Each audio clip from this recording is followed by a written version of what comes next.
जी जी बिल्कुल।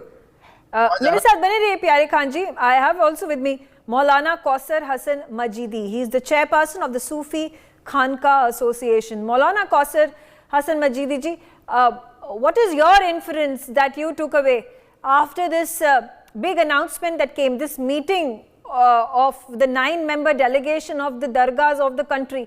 They met the Prime Minister, and finally, after a lot of discussion, the idea came into being that there could in fact be a Sufi corridor that could be built in the country.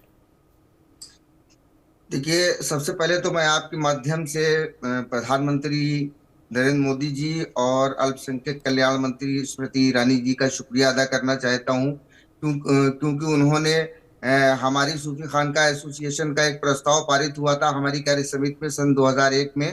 हमने उनसे ये कहा था कि जिस तरीके से बिहार में वहाँ के जो खानकाह मुनमिया के सज्जाद नशीन हैं डॉक्टर शाह सैयद शमीमुद्दीन अहमद मुनमी साहब, उन्होंने एक प्रस्ताव बिहार सरकार को दिया था और बिहार सरकार ने सूफी सर्किट का निर्माण किया था। तो हम लोगों ने प्रधानमंत्री जी को एक पत्र लिख करके ये बात कही थी कि बिहार की तर्ज पर देश के जो प्रमुख जो है सूफी स्थल हैं उनको जोड़ करके सूफी सर्किट बनाया जाए।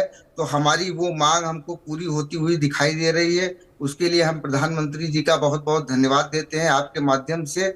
और ये एक बड़ा अच्छा कदम है, जैसा कि अभी प्यारे खान साहब बता रहे थे और आपने भी चर्चा की थी कि भारत की जो प्रमुख दरगाहें हैं उसमें से जो है जो बड़े बड़े महानगर हैं, जैसे कि अजमेर शरीफ की दरगाह है, दिल्ली में हजरत निजामुद्दीन औलिया की दरगाह है, नागपुर में बाबा ताजुद्दीन की दरगाह है, और मुंबई में जो है वो हाजी अली शाह और की दरगाह है, और माहिम शरीफ है, उसी तरह मदुरई में है, तमिलनाडु में है, रामेश्वरम में भी दरगाह बनी हुई है, कोलकाता में भी है, पटना में भी है। तो ये सारी दरगाहों को अगर मतलब जो है रेल मार्ग से, जो बड़ी बड़ी दरगाहें हैं, रेल मार्ग से और हवाई मार्ग से इनको जोड़ा जाएगा तो निश्चित तौर पर और इसके लिए बाकायदा जिस तरीके से अन्य सर्किट बनी है, जैसे बौद्ध सर्किट बनी है और रामायण सर्किट बनी है, इसी तरीके से अगर बनाई जाएगी तो इसके कई एक फायदे होंगे। सबसे बड़ी बात तो ये होगी कि इससे पर्यटन का विकास होगा, और दूसरी बात ये है कि जो लोग श्रद्धालु की जो है वो कम समय में ज्यादा जियारत करना चाहते हैं तो उनका समय भी बचेगा और अधिक से अधिक लाभ मिलेगा। और साथ में मैं एक बात जोड़ना चाहता हूं कि भारत सूफी संतों का देश है, और ये सूफी परंपरा वो परंपरा है जो भारत की आध्यात्मिक परंपरा को और भारत की सांस्कृतिक परंपरा को मिला करके चलती है। कि जैसे कि यहाँ उत्तर प्रदेश के रायबरेली में एक सूफी संत गुजरे हैं, मलिक मोहम्मद जायसी रहमतुल्लाह अलैह। उन्होंने एक दोहा लिखा था और कहा था उन्होंने कि सरग नखत तन रोवा तेते विधना के मारग है जेते। तो ये वो उसको प्रदर्शित करता है, जैसा कि हिंदू आध्यात्म में जो चीज आती है। उसी तरह बाबा बुल्ले शाह एक दूसरे सूफी गुजरे हैं जिन्होंने कहा कि होली खेलूं मैं पढ़ के बिस्मिल्लाह।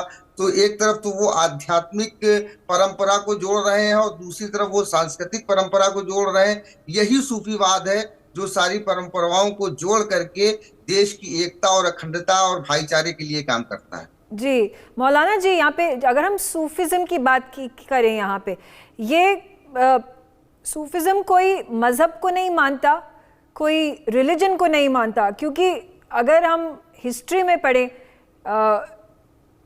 सूफिज्म और सिखिज्म का बहुत ही एक क्लोज तालमेल रहा है। चाहे वो देखा जाए कि गुरु नानक देव जी के साथ सूफी सेंट्स का एसोसिएशन रहा हो, चाहे मैं कहूँ जो कबीर के दोहे हैं उसमें हिंदी के कल्चर, हिंदी के रिलीजन, हिंदुओं के रिलीजन के बारे में भी बात होती है। कबीर के दोहों को स्पष्ट तरह के तरीके से रेफरेंस किया जाता है, उनका एग्जाम्पल दिया जाता है।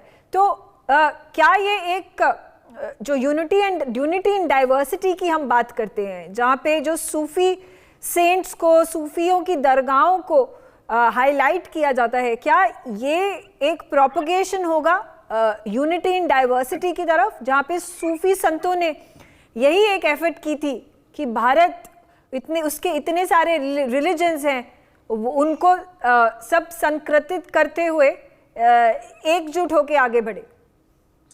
जी जी जी, देखिए मैं आपको बताऊं कि Sufism is the real secularism. Secularism की बात होती है, लेकिन सेकुलरिज्म अगर देखना है तो आप सूफिज्म में देख सकते हैं। सूफिज्म का एकमात्र सिद्धांत है कि धर्म आपकी प्राइवेट मानने की चीज है। धर्म आपके लिए एक प्राइवेट सब्जेक्ट है। आपके अपना आचार, आपका अपना विचार आप तक सीमित होना चाहिए। आप अपनी चीजों को दूसरों पर नहीं लाद सकते हैं। यही सूफिज्म है। और इसका सबसे बड़ा उदाहरण हमको मिलता है, मैं फिर कोट करूंगा मलिक मोहम्मद जैसी रहमतुल्लाह अलैह को, जो ये कहा करते थे, सरग नखत तन रोवाते थे, यानी आसमान में जितने तारे हैं और शरीर में जितने रोए हैं, विधना के मार्ग हैं जेते, उतने ही ईश्वर से मिलने के रास्ते हैं। वो इस चीज को माना करते थे। जबकि वो कबीर की तरह वो सूफी नहीं थे, जबकि वो ऐसे सूफी थे जो इस्लाम की जो परंपरा है, रोजा है, नमाज है, शरीयत है, उसमें विश्वास करते थे। लेकिन उसके बावजूद भी उनकी ये विचारधारा थी कि वो सभी धर्मों के लोगों की बातों का आदर किया करते थे। उसी तरह जब हम बाबा बुल्ले शाह के पास जाएंगे तो बाबा बुल्ले शाह ये कहते हैं कि होली खेलूं मैं पढ़ के बिस्मिल्लाह। यानी वो जहां पर एक तरफ जो हमारे यहाँ का मुल्लावाद है वो ये कहता है कि अगर शरीर पर होली का अगर एक कतरा लग जाएगा तो वो उतना हिस्सा काट दिया जाएगा, तो उसको ये पैगाम देने के लिए कि नहीं, ये ऐसा नहीं है, ये नफरत फैलाने वाली बात है, वो ये कह रहे हैं कि मैं तो बिस्मिल्लाह पढ़ के होली खेलूंगा।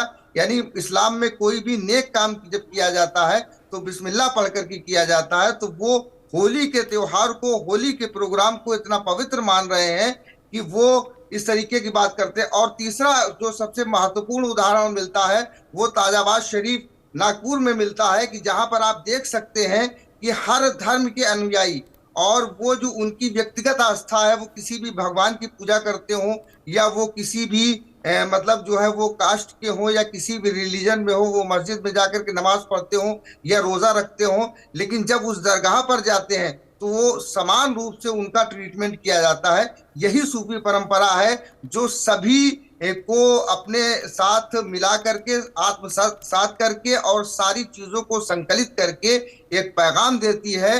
वो ये पैगाम देती है जो सादुद्दीन खैराबादी रहमतुल्लाह ताला अलैह फरमाते हैं कि गर मुफसदम मंजाने गर मुसलहम मंजाने उजान मन मंजाने तू दरमियाना किस्तकू, यानी अगर मैं बुरा हूं तो उस अपने रब का हूं, और अच्छा हूं तो मैं अपने रब का हूं। मेरी अच्छाई और मेरी बुराई का फैसला करने वाला मेरा रब है, तू कौन होता है।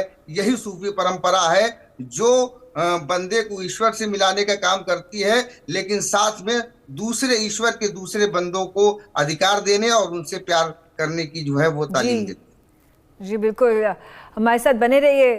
बिल्कुल, मौलाना कौसर हसन मजीदी जी, आपके लिए भी यही सवाल।